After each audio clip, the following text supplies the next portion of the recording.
Hi guys, welcome back to Betty vlogs. ഞാൻ കഴിഞ്ഞ ആഴ്ച വീഡിയോ അപ്ലോഡ് ചെയ്തിട്ടുണ്ടായിരുന്നില്ല. മാർച്ചിൽ കുറച്ച് ബിസിയാണ്. അപ്പോൾ ഇനിയും അങ്ങോട്ട് വീഡിയോസിനെ പറ്റി എനിക്ക് വലിയ പ്ലാൻസ് ഒന്നുമില്ല. എന്തായാലും കുറച്ച് ക്ലിപ്സ് എടുത്തു വെച്ചിട്ടുണ്ടായിരുന്നു, അപ്പോൾ അത് ഇടാന്ന് കരുതി. അപ്പോൾ ആദ്യം അത് കണ്ടിട്ട് വരൂ. പിന്നെ ലാസ്റ്റ് ഞാൻ പറയുന്ന കാര്യങ്ങൾ നിങ്ങൾ ലൈറ്റ് ഹാർട്ടഡ് ആയിട്ട് എടുക്കുക. അത് എൻ്റെ പ്രായത്തിൻ്റെ പക്വതയില്ലായ്മയായിട്ടും കുസൃതിയായിട്ടും മാത്രം കണ്ടാൽ മതി. ഓക്കെ ഗായ്സ്, ഇത് കഴിഞ്ഞ ഞായറാഴ്ചയൊക്കെ എടുത്ത വീഡിയോ ആണ്. എൻ്റെ മമ്മിയുടെ കസിൻസും അവരുടെ മക്കളും ഒക്കെ വന്നിട്ടുണ്ടായിരുന്നു. അങ്ങനെ ഈവനിങ് വാവേനെയൊക്കെ കണ്ടു, കുറച്ച് കാര്യങ്ങളൊക്കെ പറഞ്ഞിരുന്നു. ഇതൊരു ബ്രേസ്ലെറ്റ് ഇട്ട് കൊടുക്കുകയാണ് ആൻറ്റി. അങ്ങനെ ആറ്റുകാൽ പൊങ്കാലയുടെ തലേദിവസം ഉള്ള വീഡിയോ ആണിത്. അപ്പോൾ ഞങ്ങൾ ഇവരൊക്കെ ഇറങ്ങി കഴിഞ്ഞിട്ട് ജസ്റ്റ് ഒന്ന് അമ്പലം വരെ പോയി ഉത്സവം സെറ്റപ്പൊക്കെ ഒന്ന് കണ്ടിട്ട് വരാമെന്ന് കരുതി ഒരുങ്ങി അങ്ങ് ഇറങ്ങിയതാണ്. പക്ഷെ നല്ല ബ്ലോക്കായിരുന്നു. അവസാനം ഞാനും മമ്മിയും കൊച്ചും മാത്രം വണ്ടിയിൽ നിന്ന് ഇറങ്ങി അമ്പലത്തിൻ്റെ അവിടെ ആ പരിസരത്തൊക്കെ പോയി നിന്നു. ഒന്ന് രണ്ട് കടയൊക്കെ കണ്ട് ഇങ്ങനെ തിരിച്ചു വന്നു. അമ്പലത്തിൻ്റെ അകത്തൊന്നും കയറിയില്ല. ഒന്നാമത് ബേബിയായിട്ട് കയറാൻ പറ്റില്ല. പിന്നെ എൻ്റെ ചോറൂണൊക്കെ നടന്ന ഈ അമ്പലത്തിലാണ്. പിന്നെ വിചാരിച്ച പോലെ ഒരുപാട് കടയിലൊന്നും കയറി ഇറങ്ങാനൊന്നും പറ്റിയില്ല, അത്രയ്ക്ക് തിരക്കായിരുന്നു. ഞങ്ങൾ വേഗം തന്നെ എങ്ങനെയൊക്കെയോ വഴി കണ്ടുപിടിച്ച് തിരിച്ച് കാറുള്ള സ്ഥലത്തെത്തി അങ്ങ് രക്ഷപ്പെടുകയാണ് ചെയ്തത്.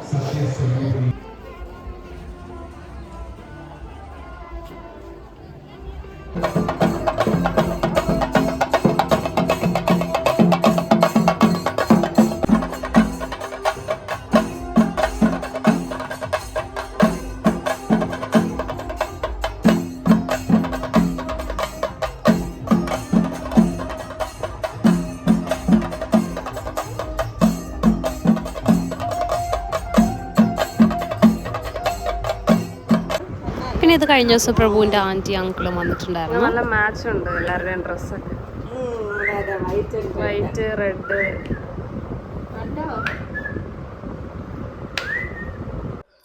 ഈ വീഡിയോസിന്റെ കൂടെ എന്ത് ക്ലബ് ചെയ്യാൻ പറ്റുന്ന ഞാൻ ഇങ്ങനെ ആലോചിച്ചിരിക്കുമ്പോഴാണ് കഴിഞ്ഞ ദിവസം ഒരു പ്ലിങ് ആയി പോയ ഇൻസിഡന്റ് ഉണ്ടാവുന്നത്. അതെനിക്ക് പിന്നീട് ഭയങ്കര കോമഡി ആയിട്ട് തോന്നി.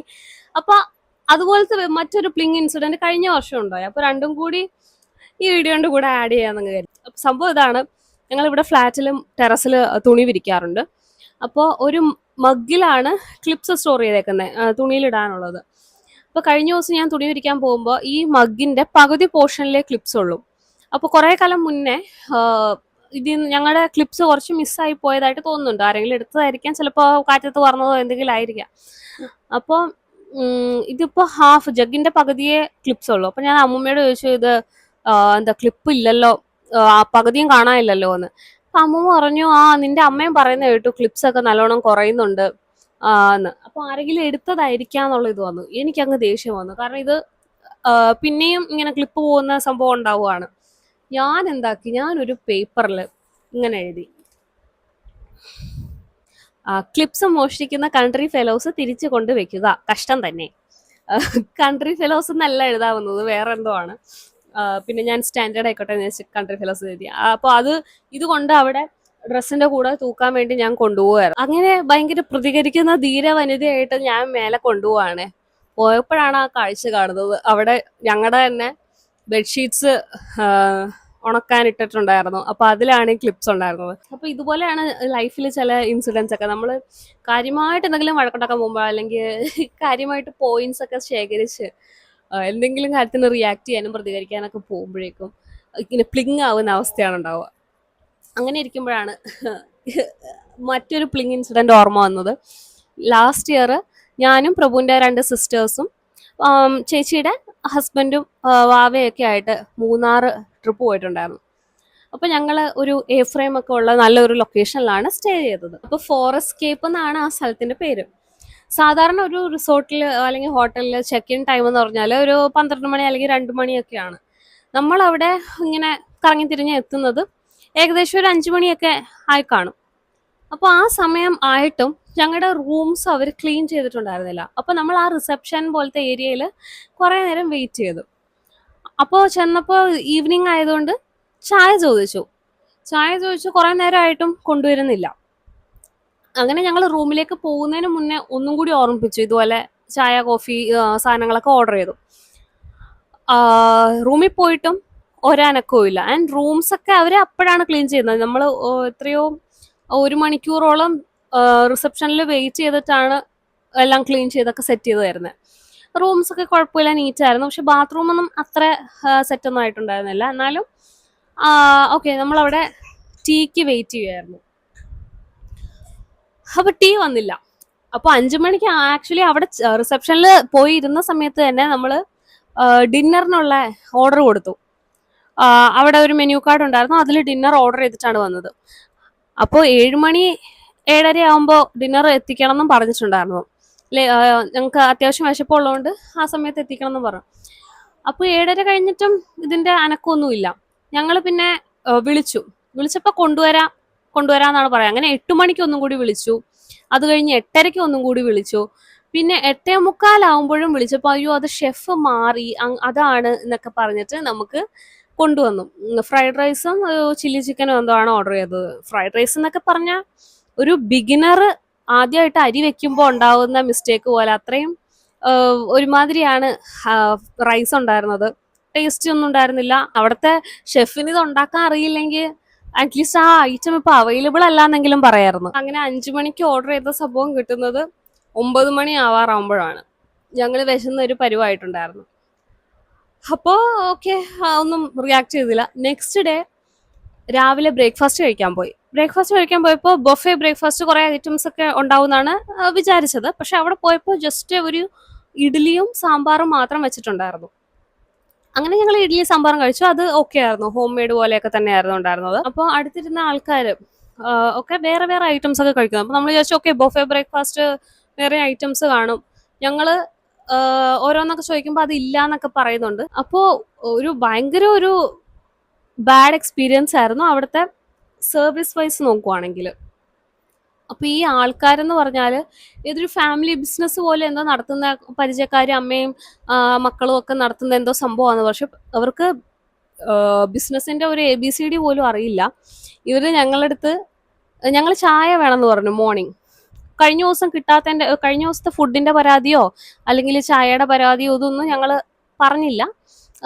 മോർണിംഗ് ടീ വേണമെന്ന് പറഞ്ഞു. അപ്പോൾ ഓരോരുത്തർ ടീ കോഫി ഇങ്ങനെ മാറി മാറി ഓർഡർ ചെയ്യുന്നുണ്ട്. ഈ ഓർഡർ എടുക്കാൻ വരുന്ന ലേഡി ആണെങ്കിൽ ചായ വേണോ, കാപ്പി വേണോ, അങ്ങനെയൊക്കെയാ ചോദിക്കുന്നത്. അതായത് ഞങ്ങൾ വേണമെന്ന് പറയുമ്പോൾ ചായ വേണോ അങ്ങനെ. ഏതോ സായിപ്പ് ഓംലെറ്റ് ഒക്കെ പറഞ്ഞു കേട്ടു. അപ്പൊ അവരോടൊന്നും പറയാൻ പറ്റാത്തോണ്ടായിരിക്കും ഓംലെറ്റ് ഉണ്ടാക്കി കൊടുത്തു. അപ്പൊ ഞങ്ങളും ചേട്ടനാണോ സിപ്പിയാണോന്ന് അറിയില്ല, ആരോ ഓംലെറ്റ് പറഞ്ഞു. അപ്പൊ ഓംലെറ്റ് പറയുമ്പോൾ ഈ കിച്ചൺ എന്ന് പറഞ്ഞാല് കിച്ചന്റെ ഡോറ് ഒരു ഓപ്പൺ ഏരിയ പോലെയാണ് ഇത്. അതായത് മുകളിൽ ഷെഡ് ഇട്ടിട്ടുണ്ട്. ഞങ്ങളുടെ ബാക്ക് സൈഡിലായിട്ട് ഇവരുടെ ഒരു വലിയ ഹോള് പോലത്തെ കിച്ചൺ, അതാണ് സംഭവം. ലിറ്ററലി ആ ഹോളിൽ ആ കിച്ചണിൽ അവർ പറയുന്നതൊക്കെ നമുക്ക് കേൾക്കാൻ പറ്റുമേ. അപ്പൊ ഞങ്ങൾ ഓംലെറ്റും ചായയും പിന്നെ എക്സ്ട്രാ ഇഡ്ഡലിയും അങ്ങനത്തെ ഇതൊക്കെ മിനിമൽ ഇഡ്ഡലിയെ വെച്ചിട്ടുള്ളൂ. ഞങ്ങൾ 4 പേരുണ്ട്, ടോട്ടൽ ഒരു 10-12 ഇഡ്ഡലിയെ വെച്ചിട്ടുള്ളൂ. എല്ലാവർക്കും 2 എണ്ണോ 3 എണ്ണോ കൗണ്ട് ചെയ്ത് എടുക്കാവുന്ന രീതിയിൽ മാത്രം. അപ്പോൾ ഇങ്ങനെ ഓംലെറ്റ് ഓർഡർ ചെയ്ത സമയത്ത് അകത്തുനിന്ന് ഞങ്ങള് വഴക്ക് കേൾക്കുക. അവര് തമ്മിൽ കോൺവെർസേഷൻസ്, എന്താ ഇത് മുട്ട ഇല്ലാന്ന് പറയാ, ഓംലെറ്റ് ഉണ്ടാക്കി കൊടുക്ക് എന്നൊക്കെ പറഞ്ഞിട്ട് അവര് അകത്തുനിന്ന് പറയുന്ന ഫുള്ള് നമുക്ക് കേൾക്കാം. കഴിഞ്ഞ ദിവസവും ചായ ചോദിച്ചു എന്നൊക്കെ പറഞ്ഞിട്ട് ഭയങ്കര മോശമായിട്ട് ഇവര് സംസാരിക്കുന്നു. അവസാനം ഒരു പയ്യൻ ഓംലെറ്റ് ഉണ്ടാക്കിക്കൊണ്ട് വന്നു. ഞങ്ങളത് കഴിച്ചില്ല. ഞങ്ങൾ പറഞ്ഞു നിങ്ങൾ പറയുന്നതൊക്കെ ഞങ്ങൾ കേട്ടു, ഒന്നും വേണ്ടാന്ന് പറഞ്ഞിട്ട് അവിടെ നിന്ന് ഇറങ്ങിപ്പോയി.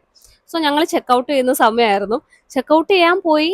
ഇപ്പൊ ലാസ്റ്റ് ഫൈനൽ എമൗണ്ട് ഒക്കെ കൊടുക്കണമല്ലോ. അപ്പൊ അത് കൊടുക്കുന്നതിന്റെ ഇടയിൽ ഇന്ന പ്രശ്നങ്ങൾ ഉണ്ടായി എന്നൊക്കെ ഞങ്ങൾ അഡ്രസ് ചെയ്തു. ഇത്രയും വലിയ ഇഷ്യൂ ഉണ്ടായല്ലോ. രാവിലെ ഭയങ്കര ഹ്യൂമിലേഷൻ ആണ് ഉണ്ടായത്. അപ്പോൾ അത്രയും പറയുമ്പോൾ ഒന്നെങ്കിൽ അവര് നമ്മുടെ എമൗണ്ടിൽ ഒരു റിഡക്ഷൻ തരണം, കോമ്പൻസേഷൻ പോലെ. അത് തന്നിട്ടില്ല. ബേസിക് ആയിട്ട് അറ്റ്ലീസ്റ്റ് ഒരു സോറി എങ്കിലും പറയണം. സോറി പറഞ്ഞിട്ടില്ല, ഒന്നും പറഞ്ഞിട്ടില്ല. ലൈക്ക് എല്ലാം കേട്ടോണ്ടിരുന്നു. അല്ലെങ്കിൽ സോറി സാർ ഞാൻ പറയാം, സോറി അതിങ്ങനെ പറ്റി, ക്ഷമിക്കണം, അങ്ങനെ ഒരു വാക്കും അവർ പറഞ്ഞിട്ടില്ല. അവരെന്തോ എവിടെന്നോ കുറെ കാശ് കിട്ടി എങ്ങനെയോ ബിസിനസ് സ്റ്റാർട്ട് ചെയ്യാൻ വന്ന ആൾക്കാരായിട്ടാണ് എനിക്ക് തോന്നിയത്. അപ്പോൾ സ്ഥലം ഫോറസ്റ്റ് സ്കേപ്പ് മൂന്നാറ്. അപ്പൊ ഞങ്ങൾ ആ ദേഷ്യത്തിൽ ഞാനും സിപ്പിയും കൂട്ടത്തിൽ വെളിവില്ലാത്തത് ഞങ്ങൾക്ക് രണ്ടുപേർക്കുമാണ്. അറ്റ്ലീസ്റ്റ് ഒരു സോറി പോലും പറയാനുള്ള ഒരു കേർട്ടസി അവർക്ക് ഉണ്ടായിരുന്നില്ല. ഞങ്ങൾ ആ ദേഷ്യത്തിൽ ഞങ്ങൾ റൂമിൽ വന്നിട്ട് അവിടെ ഈ മണി പ്ലാന്റ്സ് ഒക്കെ ഇട്ട് വെച്ച കുഞ്ഞു ഭരണി 50 രൂപയ്ക്ക് കിട്ടുന്ന ഭരണി സെറാമിക് പോലത്തെ സാധനങ്ങൾ കാണുമല്ലോ, എന്നാ ശരി അതൊക്കെ പൊക്കിക്കൊണ്ട് പോകാന്ന് പറഞ്ഞാൽ അതൊക്കെ എടുത്ത് ബാഗിലിട്ട് റെഡി ആയിരിക്കാം. അങ്ങനെ അപ്പോഴും ഞങ്ങൾ നല്ല ധീര വനിതകളായിട്ട് ഇങ്ങനെ പ്രതികരിക്കാന്ന് പറഞ്ഞിരിക്കുമ്പോഴാണ് ചേട്ടൻ വന്നിട്ട് പറഞ്ഞത്, അങ്ങനെ ചെയ്യരുത്, അത് മോശമാണ്. അപ്പൊ പിന്നെ ചേട്ടൻ പറഞ്ഞു കഴിഞ്ഞാൽ പിന്നെ ഞങ്ങൾ ഒരുമിച്ച് പ്ലിങ് ആയി തിരിച്ചു വന്നു. അപ്പോൾ ഈ ഒരു സാധനം അന്ന് ഞാൻ വീഡിയോ ആയിട്ട് ഇട്ടില്ല, കാരണം ഞാനിപ്പോൾ എല്ലാ സംഭവങ്ങളും യൂട്യൂബിലേക്ക് അങ്ങനെ ഇടാറില്ല, ചിലപ്പോൾ പുറത്തു പോകുന്നതും കാര്യങ്ങളും ഒക്കെ. ഇതും അതുപോലെ പോയൊരു ട്രിപ്പായിരുന്നു.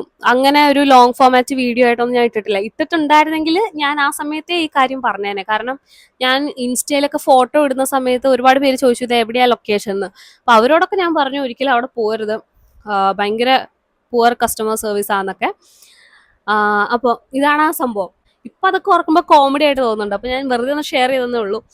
ഗൂഗിൾ റിവ്യൂ ഞങ്ങൾ ചെയ്തു. വന്നിട്ട് ഇതുപോലെ എന്താണ് ഉണ്ടായെന്ന് വിവരിച്ച് ഒരു വലിയ പാരഗ്രാഫ് അവിടെ എഴുതിയിട്ട് വിത്തിൻ ഫ്യൂ അവേഴ്സ് തന്നെ ഞങ്ങളുടെ റിവ്യൂസ് അവർക്ക് എനിക്കൊന്നും ഡിലീറ്റ് ചെയ്യാൻ പറ്റില്ല. പകരം അവരെന്ത് ചെയ്തെന്ന് വെച്ചാൽ അവരുടെ തന്നെ പരിചയക്കാരുടെയൊക്കെ പല പല അക്കൗണ്ട്സ് ചെയ്ത് ഫുള്ള് ഗുഡ് റിവ്യൂ മാത്രം, മോശം റിവ്യൂ കാണുന്നില്ല.